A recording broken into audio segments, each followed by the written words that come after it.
Happy New Year. My name is Nicole Antoinette, and this is my channel, Guiding Echoes. So I'm really excited to have you here today. Today, we are doing something a little out of the norm.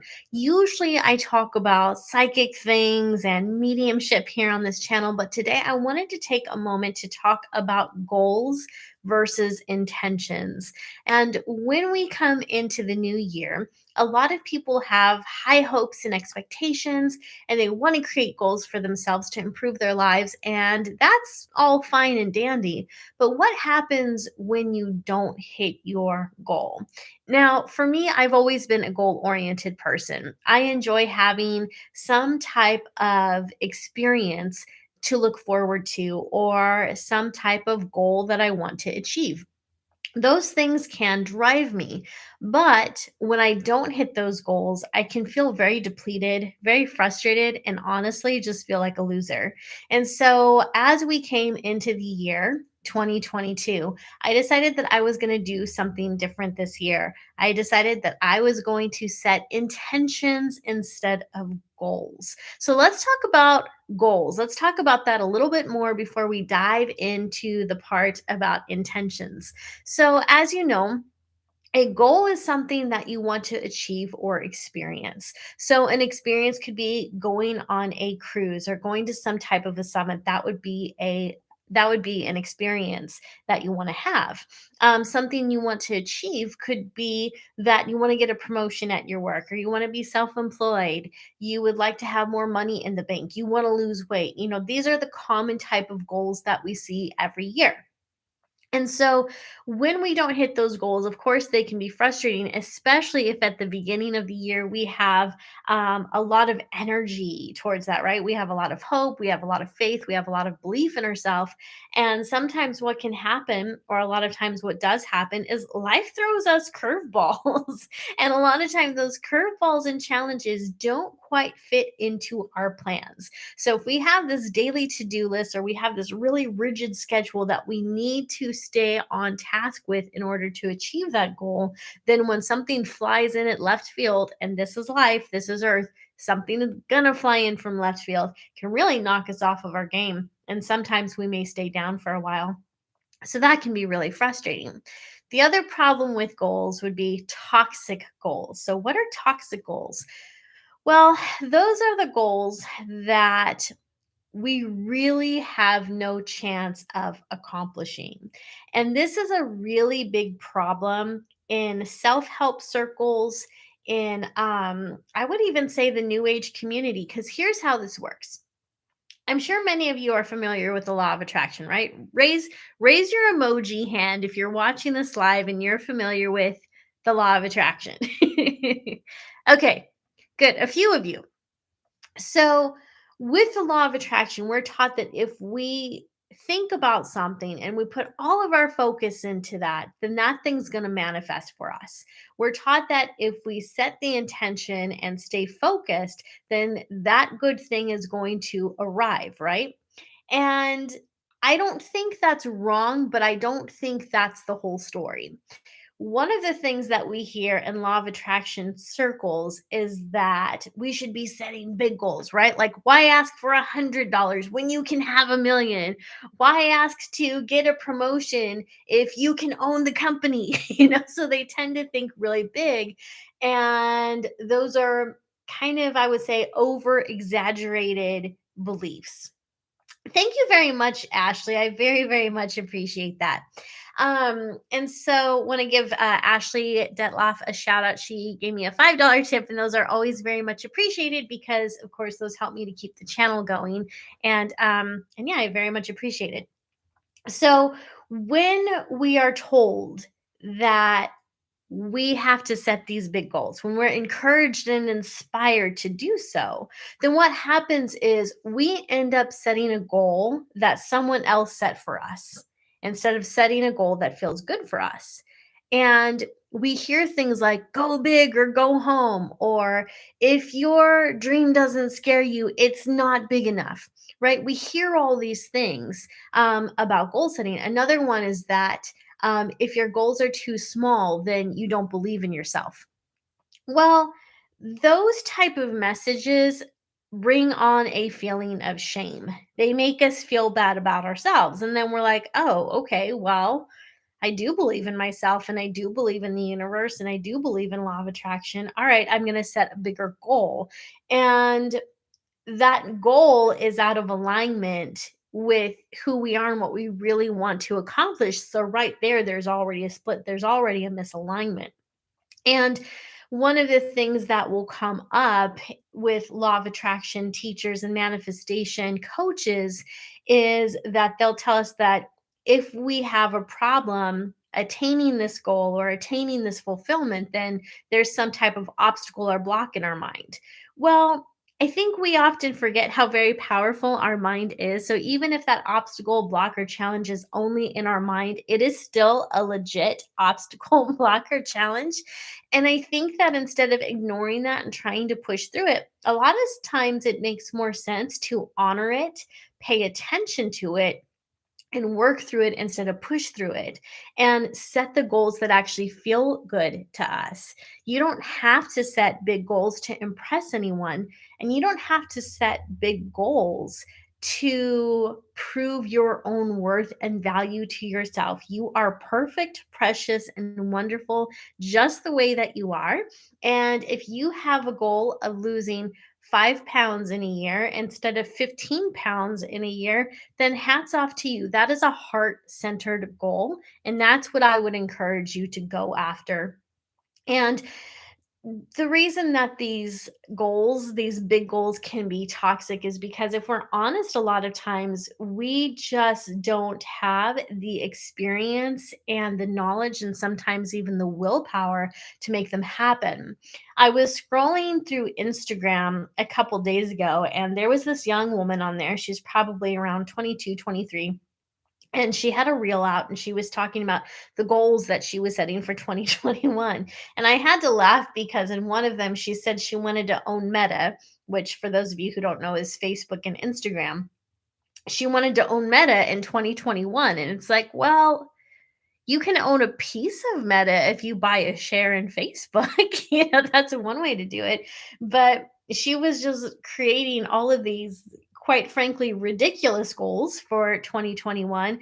And then she was like, why dream, why dream small when the world is full of opportunities? And she's not wrong in that, but saying that she wants to own Meta is kind of ridiculous because a person at that age with her experience wouldn't know how to run that big of a company. And then also, for her to run that big of a company also means that she would be booting someone out of their position. Right.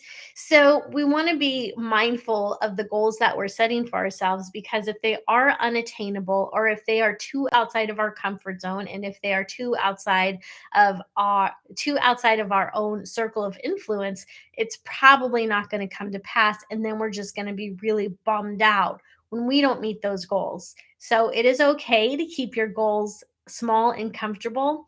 It's not necessarily true that magic happens outside of your comfort zone. I have spent a lot of time in my bubble and have made wonderful things happen. And you can do the same thing. So that is what can be toxic about goal setting. So shout out to Auntie Coco, who gave a $20 tip, and she said, "Thanks for being you." Well, thank you, Auntie Coco, and thank you for being you too. So I very much appreciate the tip. So let's go ahead and dive into intentions. What is the difference between a goal and an intention? Well, an intention is something that you intend to bring into your life, something you intend to do. A goal, as far as I'm concerned, and the way that they're presented now, are far more rigid. It's like, come hell or high water, this is happening. One of the sayings I hear all the time with goals, and I'm sure you've heard it too, is that if your goal doesn't have a due date, it's simply a wish, right? That's a meme that I see all the time. Well, I would argue that that's not true. Many of us have set goals, and when we do achieve it, it's way outside of our timeline, and that's perfectly okay because some things happen when they happen. It's all right. An intention is more fluid. An intention gives us room for life and for the things that we want to experience. And an intention can be more intuitive. And that's what I like about intentions. That's why I've decided to go this route instead of the goal route. So instead of creating this long-winded plan and all of these goals that I want to set for the new year, I decided I was going to set one intention each month that was going to cater to the larger intention that I have for the year. And I had a hard time choosing an intention. And I turned to my tarot cards and I asked the cards, like, what should I intend for myself? And I'm going to share this with you because I think it's going to resonate with some of you too. And what I got was the 9 of Pentacles, and I believe this is called the Light Seers Tarot. And to me, this isn't about reaching for money. It's about reaching for the things that bring you joy. Because look at all the joy and happiness and warmth coming from her face. Like, she is living in the moment. She is enjoying her life. She is most likely doing the things that make her happy, and she's well provided for. The earth itself is taking care of her. And that's real wealth. So for me, that is my intention for 2022. I want to reach for the things and aim for the things that make me happy. And these don't have to be things that are business related or somehow add to my bank account. These can be things that just bring me joy, and that's totally okay, and that's okay for you too. And so that is my overall intention for 2022, is to just reach for the things that make me happy. So Jeanette Kemp says, I stopped setting goals a long time ago because I always felt bad whenever I didn't meet them. So I appreciate setting intentions and like that it is more intuitive. Yeah, Jeanette, I have a hard time when I don't meet my goals either. I feel really bad about it because then it's like, oh my gosh, I should have done this. And why didn't I do that? And if I just done this one practice more diligently, I'd be where I want to be. So there's a lot of shame and blame that we put on ourselves, and that's just not helpful. So being able to be more intuitive with our intentions helps because um, with intentions, we can also kind of change the direction that we're going in, and we can change the plan, and we can change the ritual, and we can add rituals if we want to, and just know that all of this is a sort of practice, right? It's not rigid. We're not trying to really get to an endpoint. Instead, maybe we're trying to be better people. Like, if your intention is to be a better psychic, or if your intention is to be more open to the loving spirits that are around you, there's not an end point to that. That is going to be a lifelong practice. So that is a lifelong intention. And that intention is going to continue to drive your behavior and drive what you choose to invest in for yourself. And because there's no end game, because there's no end date, this gives you a lot of room to go towards that intention, and also gives it room to come towards you while you live your life, while you accept the challenges that come your way, while you get through them, while you put aside your intention for a little while if you have to meet this one thing. And guess what? No guilt, shame, or blame needs to be associated with that, which means that intentions over goals can be a lot better for your mental stability, your emotional health, and I think your spiritual health as well. It gives us a lot more room to grow into simply being. And one of the things that I have noticed when it comes to spiritual intentions versus, I guess you could say, a goal. Well, in fact, we'll just go ahead and call it that. So, spiritual goals versus physical goals. And when I say a physical goal, I mean something that we want to experience or have here on earth. So, it's associated and tied to the earthly realm. Is that when you have an earthly goal, there's a hustle, right? You have to hustle for it, you have to work for it, you have to be so diligent in it.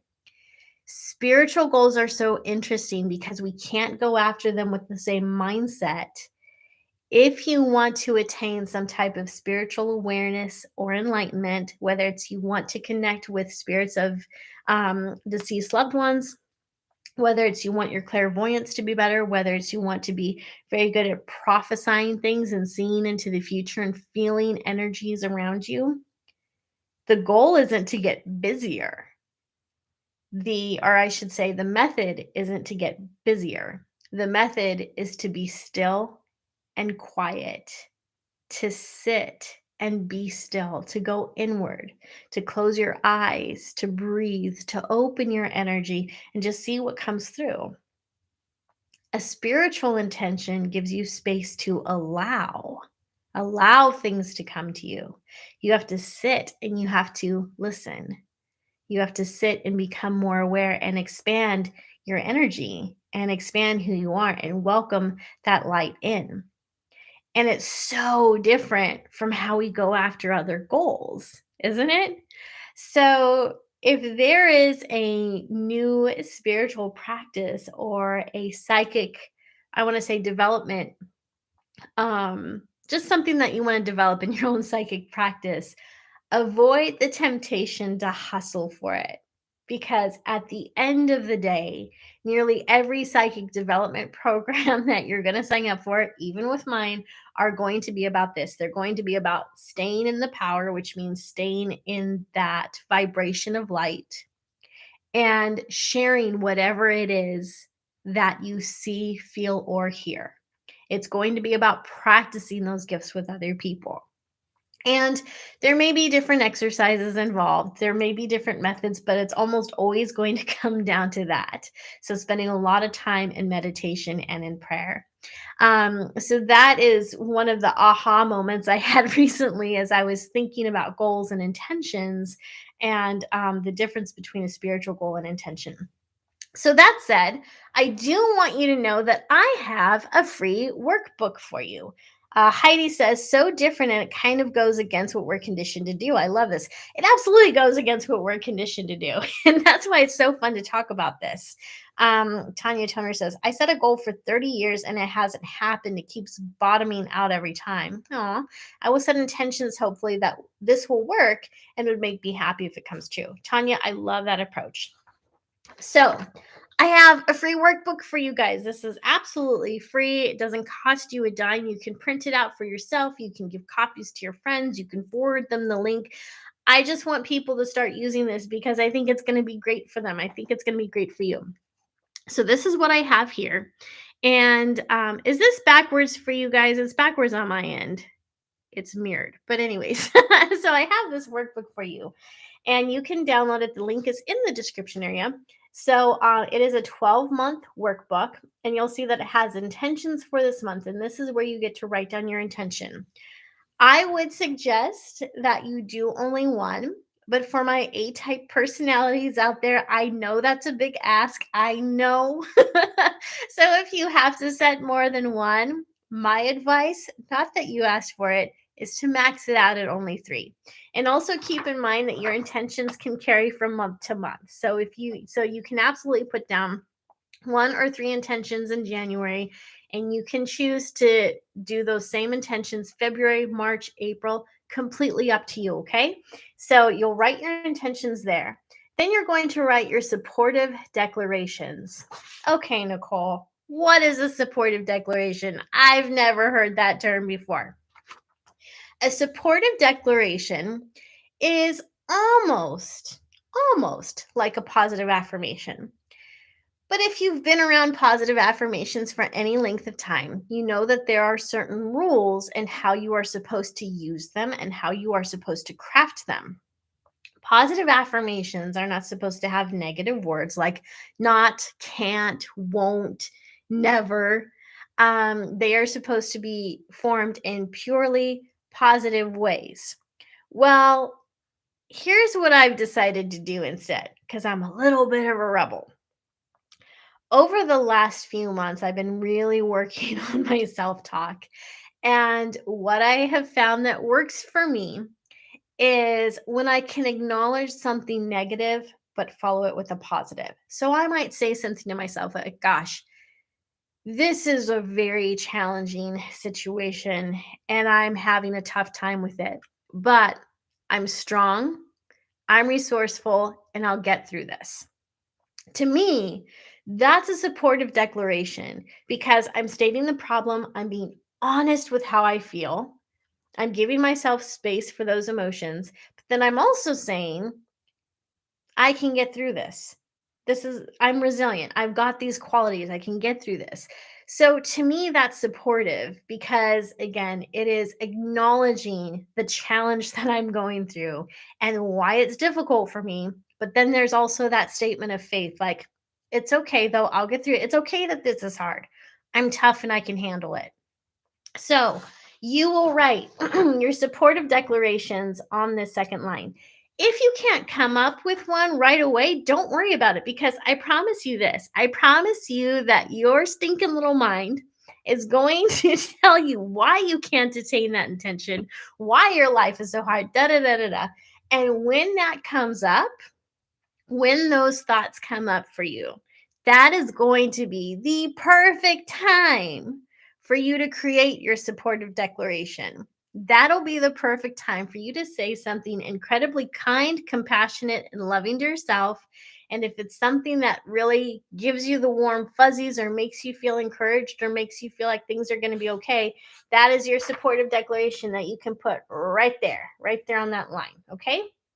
You may even want to get yourself a journal and start writing supportive declarations there. So that is how a supportive declaration is different from a positive affirmation because it doesn't have to be written in a form that is purely positive. It just has to be declared in a way that is supportive for you. All right? Okay. So the next line, the next section we have is thoughts and insights. And so you'll see that's right next to card of the month. Now, I want to make this clear. You don't have to pull a card of the month if you don't want to. And it can be tarot oracle cards if you do choose to pull one. But if you don't want to, that's totally fine. You just block this out, or maybe you put a happy, uplifting sticker there, and you're still going to write down your thoughts and insights as to why you want to make this your intention. Or if you do choose to go with a card of the month, then you write down your thoughts and insights about the card that you pulled, right? So, for example, if you were to pull, we'll use the Nine of Pentacles again. If you were to pull that card, then you would just write down the thoughts and insights you're getting from this in terms of your intention. Make sense? Pretty easy, right? The last section for those of you who like to do fun stuff for the new moon and the full moon, you have the date of the new moon and you have a little space so you can write down what your new moon ritual will be or the new moon ritual that you completed. And then you also have one for the full moon too. And if you want some extra little goodies, I have the astrological signs for each month, the archangels that they're associated with, and the birthstone of the month. So this is completely free for you guys because I want you to feel supported. And I felt like this was a way that I could help you guys to feel not just supported by me in this channel, but also supported by yourself. So you can get in touch with your intuition, so you can remember how amazingly resourceful and intelligent you are. Intuitive intelligence is a big thing that's often overlooked. And I hope that this will help you to do that. So again, you can download this for free. The link is in the description area. And if you want to make copies of this to give to your friends, if you want to email it to them, that is 100% fine. The only caveat I have is please don't print this up and then go sell it. I've had people do that before where they would download something free of mine and then sell it on Etsy or something. Please don't do that. Give it away for free. This is a free resource and I hope it helps a lot of people. Now, if you are willing to invest in yourself, I actually have another thing that could be really helpful for you. So, this is from my friend Ariana Corsino, and this is her book, Pathway to Prosperity, a journal for manifesting your reality. This goes in alignment with intention setting. When you go through this, it is a journal that allows you to write out your story.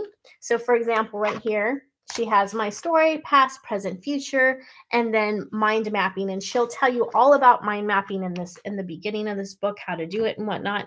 But there's a lot of great information in here. So if you like this, but you need something deeper, then Pathway to Prosperity by Ariana Corsino.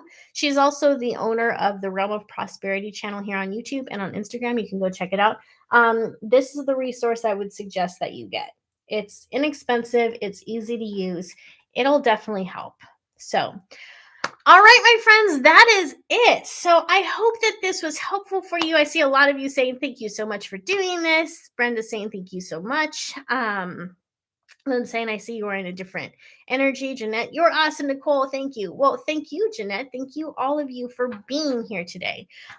So hopefully 2022 will be a magnificent year for all of us. And I want to hold space for you guys that this will be a good year for you. And that doesn't necessarily mean it'll be a year without problems or a year without challenges, but I hope it's the year where you learn more about yourself, where your best self can step forward, and where you can start taking even the smallest steps towards your dreams, whatever those are. That is what I want to see happen for you in 2022. So I hope that your faith in yourself is restored. I hope that even hope in yourself, and if you've lost faith in humanity, I hope that you're able to get that back this year. So I'm hoping for wonderful things, even if they're small, because right now we'll take the small, right? So we're hoping for those small, wonderful things that'll turn into big things as we go about our lives. So that said, I do have some wonderful new videos coming up for you guys. So after this week, we will get back into the psychic stuff. We'll be talking about empaths, how to enhance your intuition, all sorts of good stuff. And I hope those are helpful for you too. So, all right, my friends, thank you so much for being here. If you know anyone who can benefit from this video, please send it over to them. And again, download this. You're gonna love it. I love it. Maybe I'm being conceited because I created it. I don't know, but it helps me. I hope it'll help you. All right, my friends, take care, and I will see you soon. Mwah. Bye.